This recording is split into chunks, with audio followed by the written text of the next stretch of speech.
जय हिंद बच्चों मैं अजय कुमार वाराणसी उत्तर प्रदेश से आपके अपने चैनल नव शिक्षण पे स्वागत करता हूं।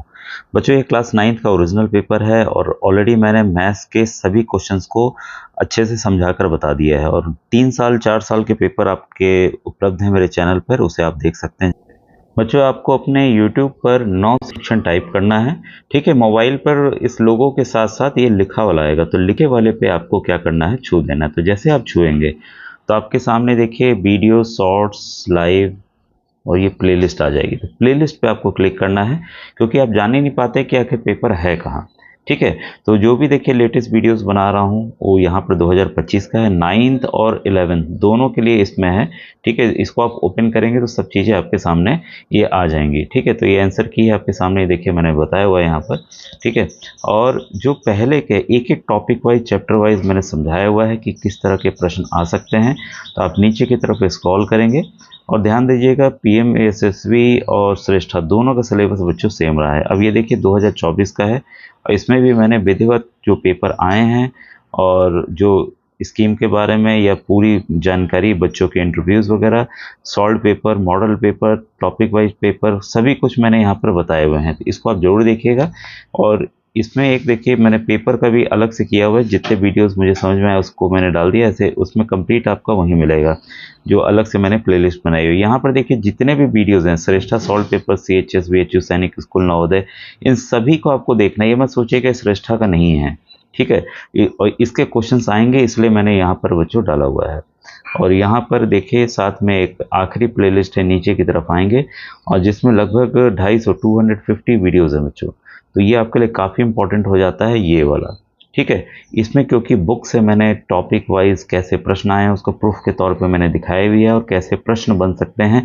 और विश्वास कीजिए इस बार भी इसी पैटर्न पे सवाल आएंगे। तो आप जितने वीडियोस कवर करेंगे उतना आपके लिए अच्छा है। तो आप थंबनेल देखते जाइए, तो आपको जो लगेगा उसको आप उस तरह से पढ़ते चले जाइएगा। थंबनेल के जरिए आपको पता चल जाएगा। लेकिन जो इस भी योजना का है सभी बच्चों यहाँ पर इम्पोर्टेंट है क्योंकि ये सभी एग्ज़ाम्स क्लास 8th जो बच्चे पढ़ रहे हैं या पास कर चुके हैं उनके लिए है, ठीक है। तो अब आइए मेन वीडियो। तो लेटेस्ट वाले से आप ये देखिए एक एक सवाल मैंने विधिवत बताया हुआ है, समझाकर बताया हुआ है। क्लास 9th का पेपर है, ठीक है। और आज हम आगे के प्रश्नों को हम लोग सॉल्व करते हैं और यहाँ से देखिए स्टार्ट हुआ है। तो इंग्लिश हिंदी दोनों आपको दिखेगा, तो आपको यहाँ पर परेशान आपको नहीं होना है कि ये हमें हिंदी दिख रहा है या इंग्लिश दिख रहा है, ठीक है। तो मैं बताते भी जाऊँगा। और ये देखिए पहला क्वेश्चन आपके सामने है, acid rain is formed when oxides of. ये देखिए क्वेश्चन बार बार कई तरीके से बदल के आया हुआ है।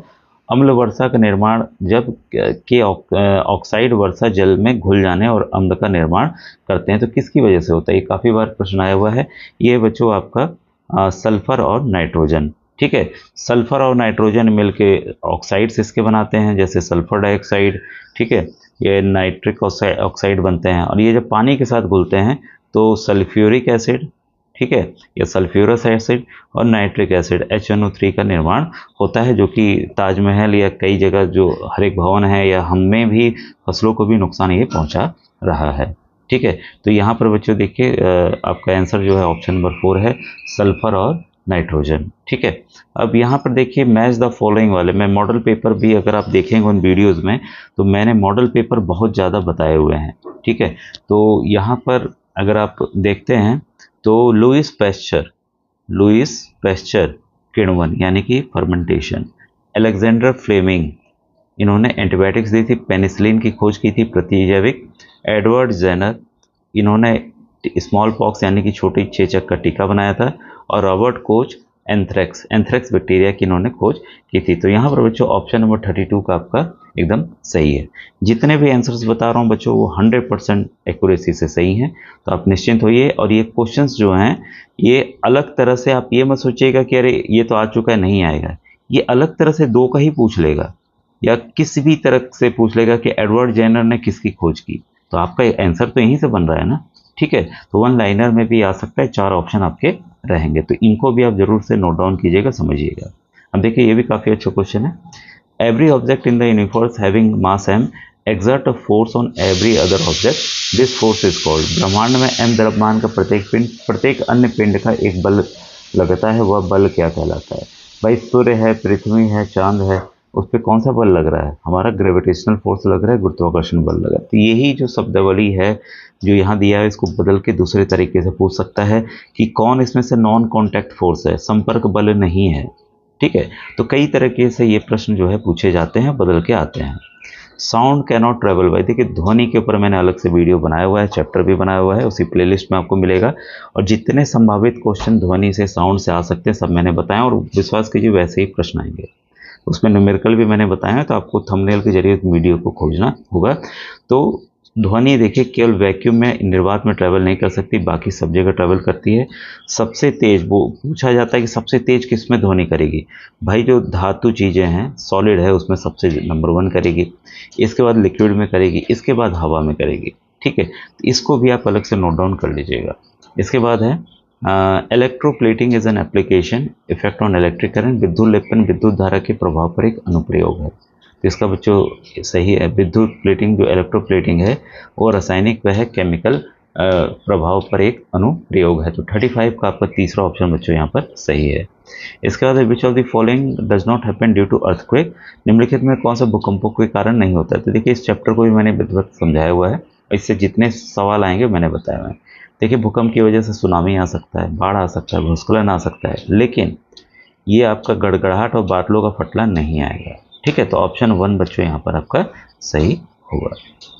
इसके बाद है व्हेन टू ग्लास रड, ये देखिए ये सवाल जो है कई बार बदल के आए हैं और आएंगे, एनएमएस में भी आए हैं। ठीक है, after rubbing separative silk are brought near each other they will repel, आता है ना कि इस पर कौन सा चार्ज आएगा, पॉजिटिव आएगा कि नेगेटिव आएगा। तो विधिवत जो चैप्टर है उसको देखिए, और यहाँ जो सही आंसर है वो आपस में रिपेल करेंगे, आपस में क्या करेंगे, एक दूसरे को प्रतिकर्षित करेंगे। तो ये काफ़ी इंपॉर्टेंट क्वेश्चन ये भी है बच्चों। ठीक है, अब ये देखिए सवाल पहले बदल के कैसे आता था, ये आपको पता है अच्छे से कि कौन पॉजिटिव चार्ज होगा और कौन सा नेगेटिव चार्ज होगा। In the image form by a plane mirror the left of the object appear on the right and the right appear, this is known, ये देखिए डायरेक्ट डेफिनेशन का है। एक समतल दर्पण द्वारा निर्मित प्रतिबिंब किसी वस्तु का वामांश दक्षिण में तथा दक्षिणांश वाम दृष्टिगत होता है, वह जाना जाता है। तो इसे हम क्या कहते हैं, पार्श्व विपरिवर्तन यानी कि लेटरल इन्वर्जन। ठीक है, तो काफ़ी इंपॉर्टेंट है, डेफिनेशन बेस्ड क्वेश्चन है। इसके बाद the process of leaching and turning of soil is called, मतलब मिट्टी के सतलन और हल चलाने की प्रक्रिया क्या कहलाती है। तो इसे हम कहते हैं बच्चों जुताई, सभी लोग जानते हैं टिलिंग। ठीक है, इंग्लिश में टिलिंग कहेंगे। Which of the following is not use as food preservative, मतलब निम्न में किसका उपयोग एक खाद्य परिरक्षी के रूप में नहीं किया जाता है। अब देखिए अचार मुरब्बा सब आपके घर बनता है, आपको पता होगा कि मम्मी इसमें क्या क्या डालती हैं। तो यहाँ पर इस्तेमाल देखिए बेकिंग सोडा का बस नहीं किया जाता, बेकिंग सोडा का इस्तेमाल किस में किया जाता है, ये आप मुझे कमेंट सेक्शन में लिखकर बताइएगा कि बेकिंग सोडा का इस्तेमाल कहाँ कहाँ किया जाता है, क्योंकि इसके सवाल आता है बच्चों। चीनी का इस्तेमाल करते हैं, नमक का इस्तेमाल करते हैं, और तेल और सिरका का इस्तेमाल प्रिजर्वेटिव के रूप में किया जाता है। क्वेश्चन 41 है numerous beautiful pattern are formed in kaleidoscope because, एक क्लेडोस्कोप यानी कि बहुरूपदर्शी में बहुत से सुंदर प्रतिरूप निर्मित होते हैं, क्योंकि इसके पीछे कारण क्या है। ठीक है, तो परस्पर एक कोण पर एक संख्या में दर्पणों को स्थित किया जाता है, numerous number of mirror placed at an angle to one another, जिसके एक का इमेज दूसरे में बना, दूसरे का उसमें बना, ऐसे ऐसे करके इसी वजह से ब्यूटीफुल पैटर्न कैलेडोस्कोप में दिखता है। ठीक है, इसके बाद है एक पेरिस्कोप भी है।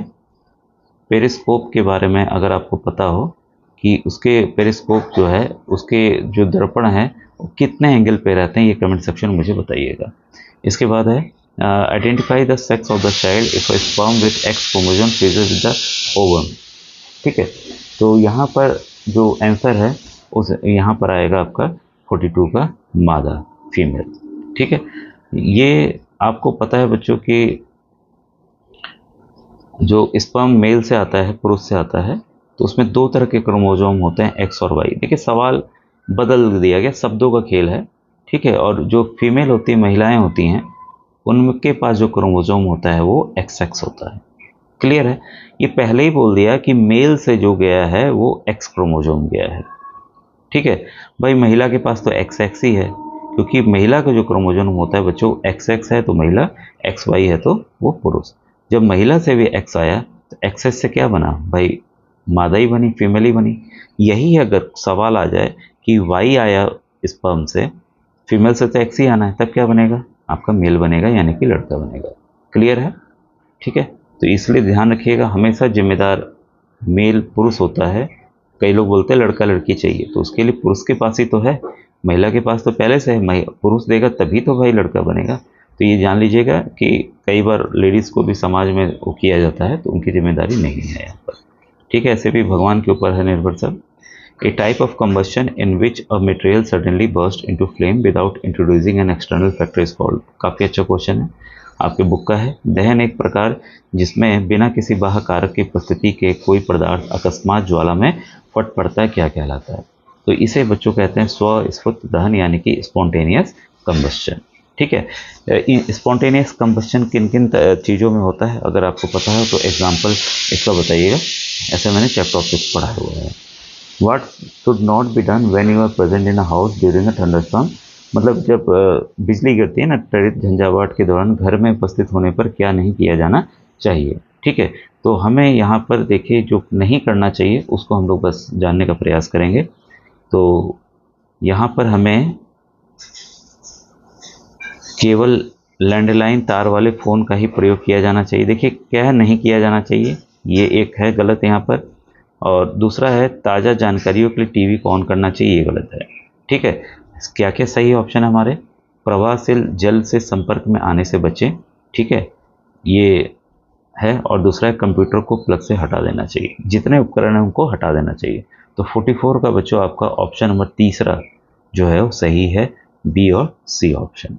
ठीक है, इसके बाद है ये देखिए काफ़ी अच्छा प्रश्न है। If the incident ray makes an angle of 40 degree with the plane mirror then the angle between the refracted ray and the incident rays। ठीक है, एक यदि आपातिक किरण समतल दर्पण से 40 का कोण बनाती है तो परावर्तित किरण और आपतित किरण के बीच में कोण कितना होगा? इस तरह के सवाल में बच्चे अक्सर कंफ्यूज होते हैं। ठीक है, सवाल देखिए ये आएगा, मैं बता रहा हूँ, बार बार आता है, इसको समझ लीजिए। ये कह रहा है कि इंसिडेंट रे आई, आपतित किरण आई और ये देखिए चली गई। ठीक है, ये आर है, ये आई है हमारा। ठीक है, ये कह रहा है सवाल कि जो इंसिडेंट रे है, जो आपतित किरण है, वो दर्पण से 40 डिग्री बना रहा है और इन दोनों के बीच में पूछ रहा है कोण कितना है। आपको पता है नॉर्मल जो है यहाँ रहता है ये 90 डिग्री होता है। कितना होता है? यहाँ से यहाँ तक 90 डिग्री होता है। तो भाई ये 40 है आपका, ये 40 है, तो ये कितना हो जाएगा? 90 में से 40 घटा दीजिए, ये कितना हो जाएगा? 50। आपको पता है एंगल आई बराबर एंगल आर होता है, तो ये 50, तो ये भी कितना, ये भी 50। ठीक है, 50-50 जोड़ लीजिए, कितना हो गया? 100। तो देखिए काफ़ी आसान प्रश्न है, बस शब्दों को आपको समझना है कि क्या है। तो ऑप्शन नंबर तीसरा बच्चों यहाँ पर आपका सही होगा। अब ये देखिए स्टेटमेंट वाले प्रश्न है, इसको आप ध्यान से समझिएगा 46 का। ठीक है, यहाँ पर पहला स्टेटमेंट है बाह्य निषेचन में नर और मादा युग्मक का संचलन मादा शरीर के बाहर होता है। ठीक है, तो यहाँ पर कथन एक जो है आपका सही है। ठीक है, फिर है बाह्य निषेचन स्थलचारी पशुओं जैसे गाय और हाथी में सामान्य है, तो ये आपका गलत है। ठीक है, मतलब in external fertilization the fusion of male and female gamete take place outside the female body, जैसे मेढकों में होता है। ठीक है, तो यहाँ पर जो 46 का जो ऑप्शन नंबर तीसरा जो है वो बच्चों यहाँ पर सही है। ठीक है, नेक्स्ट क्वेश्चन है देखिए डायरेक्ट फॉर्मूला, ये कई एग्जाम्स में आया हुआ है, आपको पता है, और इससे सवाल भी कई बार बने। Pressure is equal to force upon area. ठीक है, तो 47 का आपका दूसरा ऑप्शन सही है। अब देखिए ध्यान दीजिएगा कि ये जो इसकी यूनिट कई बार आती है, तो इसका जो प्रेशर का जो आपका दाब है उसका एसआई यूनिट क्या है, आप कमेंट सेक्शन में बताइए। सवाल इस पर कैसे आएगा कि दाब इतना है, क्षेत्रफल इतना है, बल कितना लगेगा? भाई बल के लिए क्या करेगा? प्रेशर इंटू दाब इंटू क्षेत्रफल कर दीजिए। वैसे ही कितने क्षेत्रफल पे लग रहा है तो बल बटे दाब कर दीजिए। और इसमें आपको यूनिट्स जो हैं मीटर है, सेंटीमीटर है, ठीक है, किस में दिया हुआ है, केजी है, उसमें आपको ध्यान देना पड़ेगा। ये आपको परीक्षा में परेशान करता है, तो ये न्यूमेरिकल्स मैंने बताए हुए, आप प्लेलिस्ट में जाकर उसे देख सकते हैं। अब देखिए ये हार्मोन्स का है, ये भी सवाल काफ़ी इम्पोर्टेंट है। ठीक है, और यहाँ पर आप देखिए थायरोक्सिन, थायरोक्सिन थायराइड ग्लैंड। ठीक है, इसके बाद है आपका एस्ट्रोजन, एस्ट्रोजन आपका अंडाशय, इंसुलिन आपका अग्नाशय, और एड्रेनलिन आपका अधिवृक्क यानी कि एड्रेनल ग्लैंड। तो 48 का बच्चों ऑप्शन नंबर 2 आपका यहाँ पर सही है। ठीक है, थायरोक्सिन थायराइड, एस्ट्रोजन आपका ओवरी, इंसुलिन पैंक्रियाज और एड्रेनलिन जो केमिकल है वो एड्रेनल ग्लैंड से। ठीक है, तो ऑप्शन नंबर दूसरा सही, काफ़ी इंपॉर्टेंट है, ये अलग अलग भी पूछा गया है कई बार। ठीक है, फिर है विच of the following increases friction. घर्षण के ऊपर बार बार प्रश्न आता है विधिवत, इसको भी मैंने समझाया हुआ है, डिटेल वीडियो जाके देखिए, प्रश्न आएंगे 100% आएंगे। ठीक है, तो यहाँ पर बढ़ता किससे है, वाहन के टायरों का पादकुट बनाना यानी कि threading the tyre of the vehicle. और ये आपने टायर देखे होंगे, टायर रहता है तो इसमें कोई कोई ऐसे ऐसे या ऐसे ऐसे धारियाँ बनी रहती है ना, उसके पीछे बस यही कारण है कि वहाँ पर घर्षण जो है, फ्रिक्शन जो है वो बढ़ाया जा सके। अब ये भी काफ़ी अच्छा क्वेश्चन है और ये न्यूमेरिकल इस तरह के आएंगे। ठीक है, if a vibrating body makes 120 vibration in 1 minute, ठीक है, देन इट्स फ्रिक्वेंसी विल। अब देखिए फ्रिक्वेंसी आपको पता है, a body vibrating in 1 second, 1 second में कितनी वाइब्रेट करती है इस पर डिपेंड करता है। सवाल दिया गया है कि 1 मिनट में 120 बार वाइब्रेट कर रहा है, 1 मिनट में 60 सेकेंड होते हैं, तो 60 सेकेंड में कितना वाइब्रेट कर रहा है, 120 बार वो कंपन कर रहा है। ठीक है, स्पंद बनता है उसका, तो 1 सेकेंड में कितना बनेगा, बस 120 बटे 60 काट दीजिए, 6 में 6 टू जा यानी कि 2 हर्ट्ज। तो कैसे निकला आसानी से, याद समझ गए इस तरह के सवालों को कैसे हमें करना है। तो ऑप्शन नंबर 2 यहाँ पर आपका बच्चों सही है। कैसे आएगा ये आप समझ गए। ठीक है, अब बच्चों ये नेक्स्ट वीडियो में मैं आपके जो सोशल स्टडी है इसके क्वेश्चंस को कवर करूंगा। उम्मीद है आज का टॉपिक आपको अच्छे से समझ में आ गया हो। ऐसे ही वीडियो चाहिए तो कमेंट सेक्शन में कमेंट कीजिएगा। Thank you very much.